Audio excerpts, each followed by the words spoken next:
పెంపొందించుకోండి, సమాజానికి సేవ చేయాలని ఆలోచన పట్టుదలతో ముందుకు రాండి అని చెప్పి ఈరోజు మా ఆడబిడ్డలకు చెప్పదలుచుకున్నా. అందుకే ఇవాళ మీరు ఆలోచన చేయండి.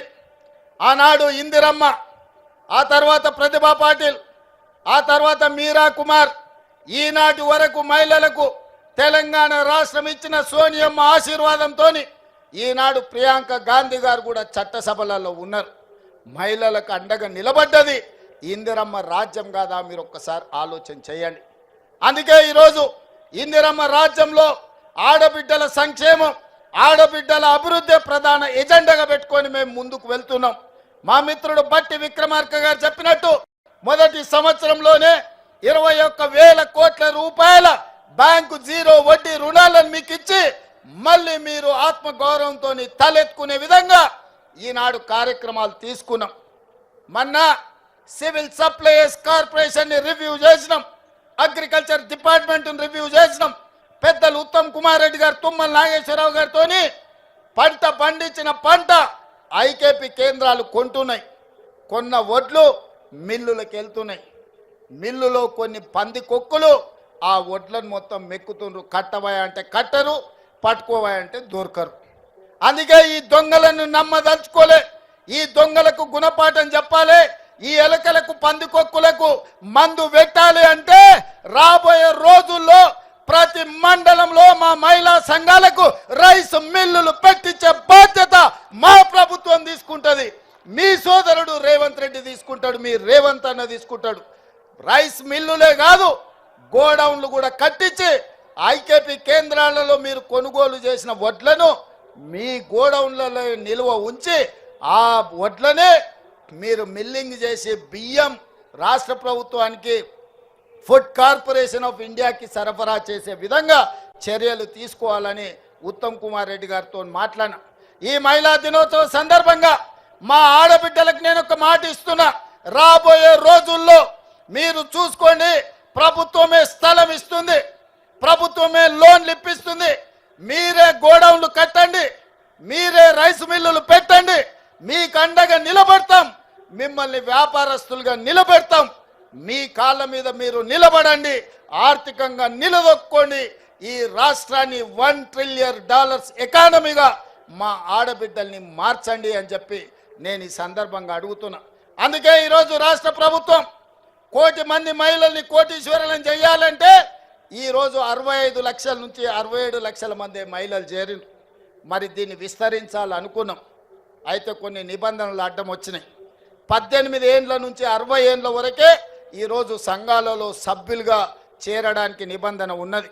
అందుకే చీఫ్ సెక్రటరీ గారికి ఆదేశాలు ఇచ్చిన 18 ఏండ్లను 15 ఏండ్లకు తగ్గించండి, 60 ఏండ్లను 65 ఏండ్లకు పెంచండి, ఆడబిడ్డల్ని సంఘాలలో సభ్యులుగా చేర్చండి. 1 కోటి మంది ఆడబిడ్డలు సభ్యులు కావాలి, వాళ్ళను కోటీశ్వరులను చెయ్యాలి అని ఈరోజు ప్రభుత్వానికి ఆదేశాలు ఇచ్చిన. 10వ తరగతికి వచ్చిన ఆడబిడ్డ ఎంత చైతన్యంతోనూ ఉంటుంది. ఆ చెల్లె ఈరోజు అన్ని చదువుకుంటుంది, అన్ని చూస్తుంది. ప్రపంచం ఏ విధంగా ముందుకెళ్తుందో 10వ తరగతికి వచ్చిన ఆడబిడ్డకు అవగాహన ఉన్నది. అందుకే 15 సంవత్సరాలు నిండిన ప్రతి ఆడబిడ్డను, ప్రతి చెల్లెల్ని సంఘాలలో సభ్యులుగా చేర్చండి. 60 ఏళ్ళు పైబడిన కుటుంబ బాధ్యతను ఆ తల్లి వదలలేదు. ఇంటైన తిరగబోయినా, కొడుకు చేతికి రాకపోయినా తల్లిగా మీరే కుటుంబ బాధ్యత నెరవేరుతున్నారు. కూలి నాలి ఇంటి పని పాచి పని చేసి వ్యవసాయ పనులను చేసి ఈరోజు కుటుంబాలను 60 ఏళ్ళ పైబడ్డ ఆడబిడ్డల బాధ్యత మోస్తున్నారు. అందుకే 60 ఏళ్ళు పైబడిన ఆడబిడ్డల్ని కూడా, అక్కల్ని పెద్దమ్మల్ని ఈరోజు సంఘాలలో సభ్యులుగా చేయడానికి నిబంధనలు సడలించినాం. అందుకే మా అధికారులకు, మా ఆడబిడ్డలకు సూచన చేస్తున్న సభ్యులను పెంచండి, 1 కోటి మంది కాండి. 1 కోటి మందిని కోటీశ్వరులను చేయడానికి నా వంతు ప్రయత్నం, అండగా మీతో నిలబడతా. చివరగా ఒక్క మాట నేను చెప్పదలుచుకున్నా.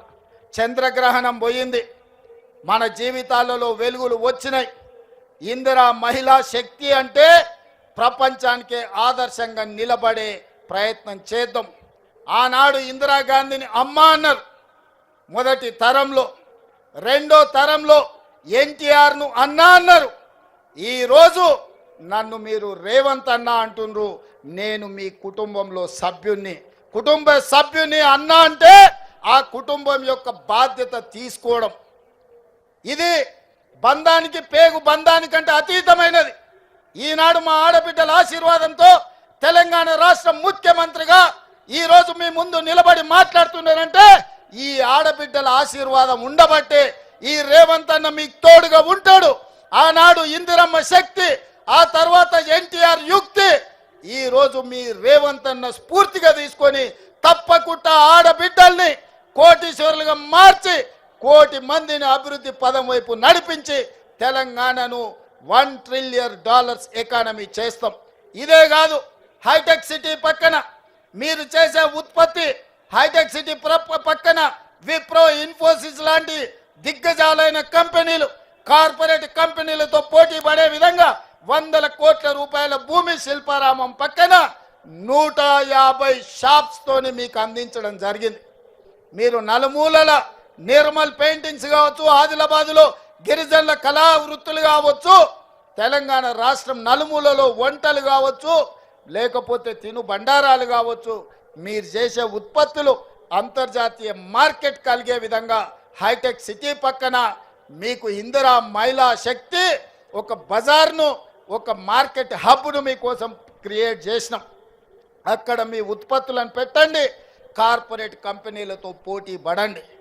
100% అన్ని రకాలుగా మేము అండగా ఉంటాం. రాబోయే రోజుల్లో మీరు ఉత్పత్తి చేసే అమ్మే వస్తువులకు ఏవైనా పన్నులు ఉంటే ఆ పన్నులను కూడా మా బట్టి విక్రమార్క గారితో మాట్లాడి ఆ పన్నుల నుంచి కూడా మీకు మినహాయింపుని ఇవ్వడానికి కుల వృత్తులు, చేతి వృత్తులతో మీరు చేసే ఉత్పత్తులను ప్రతి రూపాయి మీకు వచ్చే విధంగా మీరు మెటీరియల్ కొనుక్కోవాలి అంటే ఆ మెటీరియల్కి అవసరమైన లోన్లను కూడా మా బట్టి విక్రమార్క గారితో మీకు ఇప్పించి బైబ్యాక్ గ్యారంటీ ఇచ్చే విధంగా ఈరోజు తీర్చిదిద్దుతాం. అదేవిధంగా రెసిడెన్షియల్ స్కూల్స్, రెసిడెన్షియల్ కాలేజీలో ఆడబిడ్డలు చదువుకుంటున్నారు, వాళ్ళకి ప్రోటీన్ ఫుడ్ లేదు. మీరు ఉత్పత్తి చేసిన ఏ మండలంలో ఆ మండలంలో హాస్టళ్ళకి సరఫరా చేసే విధంగా మీ పిల్లలకు మంచి భోజనం, మంచి ఉత్పత్తులు అందించే విధంగా భవిష్యత్తులో నిర్ణయం తీసుకోబోతున్నాం. వాటి మీద కూడా చీఫ్ సెక్రటరీ గారికి సూచన చేస్తున్నా, అదేవిధంగా సిఓ గారికి సూచన చేస్తున్నా. మీరు సమీక్షించి మీరు విధానం తయారు చేసి నా దగ్గరికి తీసుకురండి, వాటన్నిటికి కూడా అనుమతిస్తా. మరి ఈరోజు ఇంత ఆలస్యమైన, ఇంత చీకటైన మారుమూల ప్రాంతాల నుంచి వచ్చిన మా ఆడబిడ్డలు ఇంత ఓపికగా కూర్చొని ఈ ఆలోచనలు పంచుకొని సంఘాలను ముందుకు తీసుకెళ్ళండి, సమావేశాలు పెట్టండి, మీ స్వేచ్ఛను ఉపయోగించుకోండి, మీరు స్వయం సాధారికతను సాధించండి, ఈ తెలంగాణ రాష్ట్రాన్ని అభివృద్ధి పదం వైపు నడిపించండి. అన్ని రకాలుగా మీకు అండగా ఉండే బాధ్యత నాది. ఇవాళ బీఆర్ఎస్ వాళ్ళు ఏడుస్తున్నారు. శ్రీశైలం లెఫ్ట్ బ్యాంక్ టన్నెల్ కూలితే జనాలు చచ్చిపోతే వాళ్ళు సంతోషంతో డ్యాన్స్ చేస్తున్నారు. ఏనైనా రోడ్డు మీద యాక్సిడెంట్ జరిగి ఎవరైనా చచ్చిపోతే వాళ్ళు సంతోషపడుతున్నారు. ఏనైనా పంట ఎండిపోతే వాళ్ళు సంతోషపడి గంతులు వేస్తున్నారు. ఇంత పైశాచిక ఆనందం ఎక్కడన్నా ఉంటుందా? ఏందయ్యా వాళ్ళ ఆలోచన? టన్నెల్ కూలితే రేవంత్ రెడ్డిని తిట్టొచ్చు, రోడ్డు మీద ప్రమాదం అయితే రేవంత్ రెడ్డిని తిట్టొచ్చు, కాళేశ్వరం కూలిపోతే రేవంత్ రెడ్డిని తిట్టొచ్చు, ఎండకు పంటలు ఎండిపోతే రేవంత్ రెడ్డిని తిట్టొచ్చు. నన్ను తిట్టడం కోసం మీ పైశాచిక ఆనందం మంచిదా అని బీఆర్ఎస్ వాళ్ళు నేను అడుగుతున్నా. 10 ఏళ్ళు ఏల్తిరి దోసుకుంటురి, 10 నెలలు కూడా కాలేదు, అప్పుడే ఈ ఏడుపులు పెడబొబ్బలేంది? ప్రజలు చచ్చిపోతుంటే బాధతో ప్రభుత్వానికి అండగా నిలబడాలి. ప్రజలకు ఏదైనా కష్టం వచ్చినప్పుడు మనందరం కలిసికట్టుగా ఆదుకోవడానికి ఆలోచన చేయాలి. ప్రజా సమస్యల్ని 10 ఏళ్ల పరిపాలన అనుభవం ఉన్న మీరు మాకు సూచన చేయాలి. ఈరోజు నీళ్ళ సమస్య వచ్చినా, కరెంటు సమస్య వచ్చినా, ప్రాజెక్టుల ప్రమాదం వచ్చినా మీ అనుభవాన్ని ఉపయోగించి ప్రభుత్వానికి సూచన చేయాలి తప్ప మీ పైశాచిక ఆనందం తెలంగాణ రాష్ట్రానికి మంచిది కాదు. పైశాచిక ఆనందం పొందినోడు ఎవడు, బాగుపడ్డోడు ఎప్పుడు చరిత్రలో చూడలే. పురాణాల నుంచి నిన్న మొన్నటి ఎన్నికల వరకు ఈ పైశాచిక ఆనందం ఉన్నోళ్ళు బాగుపడ్డది సంగతే లేదు. అందుకే మీ ఏడుపు ఆపండి, అభివృద్ధిలో భాగస్వాములు కాండి. ఈరోజు జరుగుతున్న కులగణనలో మీ పేర్లు నమోదు చేసుకోండి. మా ఆడబిడ్డలు చేసే అభివృద్ధిలో కూడా మీరు భాగస్వాములు కావాలి. మా ఆడబిడ్డలు పట్టుదలతోని ముందుకు వచ్చిండ్రు. ఆడబిడ్డలకు అండగా నిలబడే బాధ్యత ఈ ప్రభుత్వం తీసుకుంటుంది. 1 కోటి మందిని కోటీశ్వరులను చేసే వరకు ఈ ప్రభుత్వం విశ్రమించదు. ఆడబిడ్డలారా, అక్కలారా, పెద్దమ్మలారా, చెల్లెల్లారా, మిమ్మల్ని అడుగుతున్నా, 1 కోటి మందిని కోటీశ్వరులను చేద్దామా? చేద్దామా? 1 కోటి మందిని కోటీశ్వరులను చేద్దామా? చేద్దామన్న వాళ్ళందరూ చేపతి పైకెత్తండి, వెనకాల ఉన్న వాళ్ళు కూడా ఎత్తండి, అందరు ఎత్తండి.